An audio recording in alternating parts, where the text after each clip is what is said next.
After over 1,000 years of rock-cut shrines in India, structural stone temples in grand and developed styles were made by the 8th century.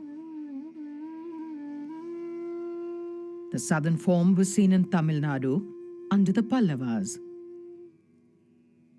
Under the early Western Chalukyas, both southern and northern forms were seen at Pattadakkal and Alampur.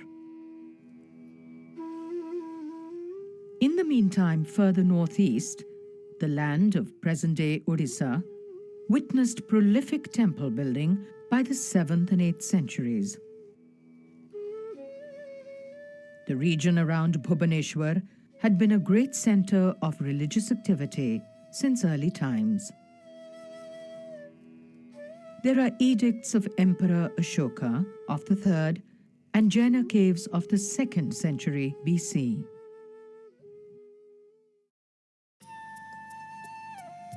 The oldest surviving structural temples here are of the 7th century, of the Shatrughaneshwara group. The temples are dedicated to Shiva and are of the Pashupata sect, who followed the teachings of Lakulisha. The temple is where the unmanifest eternal is given a form. The devotee has here a representation to meditate upon, so as to awaken qualities within himself. Qualities which will take him on the path of realization. The outer surface of the temple presents the many aspects of the deity within. It also presents images of the world of creation around us, and of the joyous realization of the divinity which is in all that there is. One of the fascinating parts of studying temple sculpture is to understand it within its architectural context, where it not only has the meaning of the piece itself, but it has the larger meaning of the entire complex statement that the temple is making about the universe. The doorway of the temple is given special attention. Here we leave the world of outward forms to enter the sacred interior. Doorways here continue the richly foliated designs seen from the 5th century during the Gupta period. Themes and an Odissan style are established, which continue in Hindu and Buddhist monuments in the centuries to come. Shiva is seen in his many forms.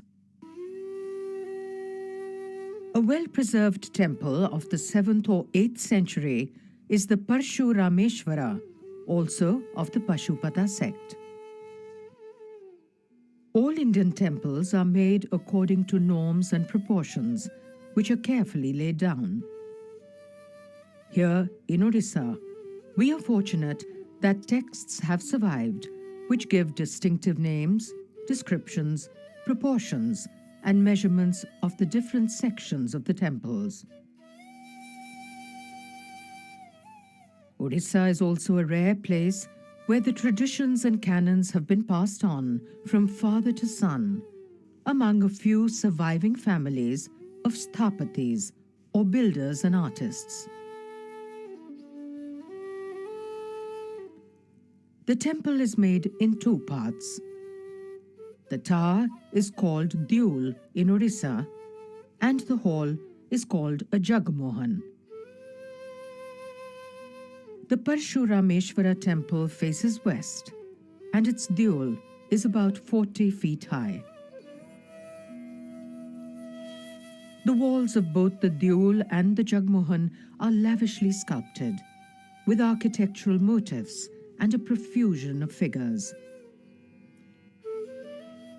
The most repeated form is the horseshoe shape, coming since the earliest times from the large windows of the Chaityagrihas. These frame figures of animals, humans, and divinities. The temple represents the expanding form of the deity.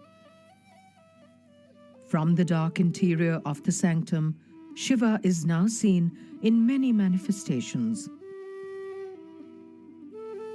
To understand the temple, we must always remember that all these deities are an embodiment of the eternal, which is formless and which is within each of us. These are a means to fix our thoughts and to help us on the path towards the truth.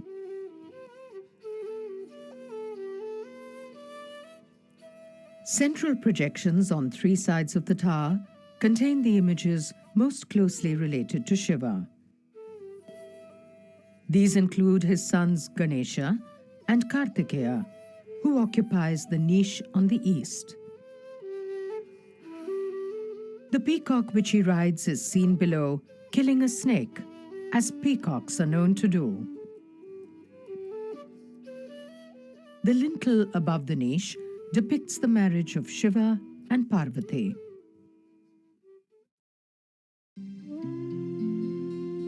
The Mukteshwara temple in Bhubaneswar of the 10th century marks many developments over the structures of the past.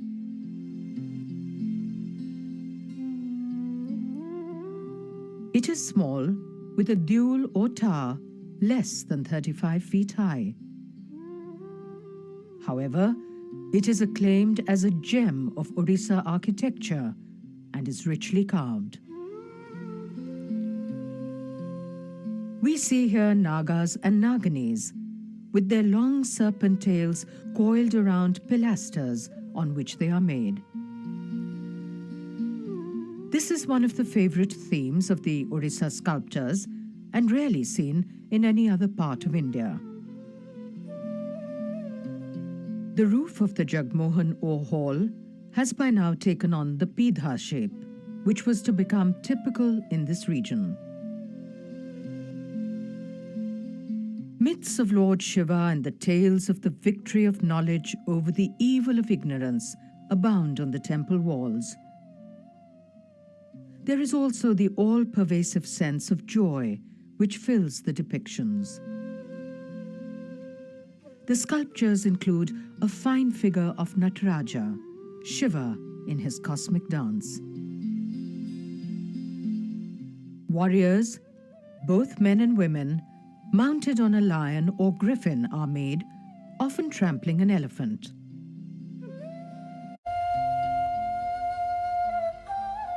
The Torana entrance is first seen here in this region and has exquisite carvings upon it.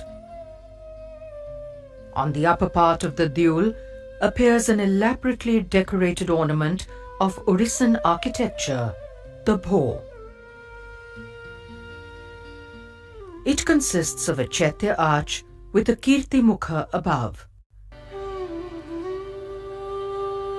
The Raja Rani temple was built around 1000 AD. The Jagmohan has a Pidha roof in many layers in the established Odisha style. However, the Deul or tower has many clusters of the tower shape built around it. This gives it the appearance of a mountain. It is similar to the temples which were developing in central India at this time. The entrance to the Jagmohan has marvelous depictions of a Naga and Nagini created around pilasters. These represent the abundance as well as the protective forces of nature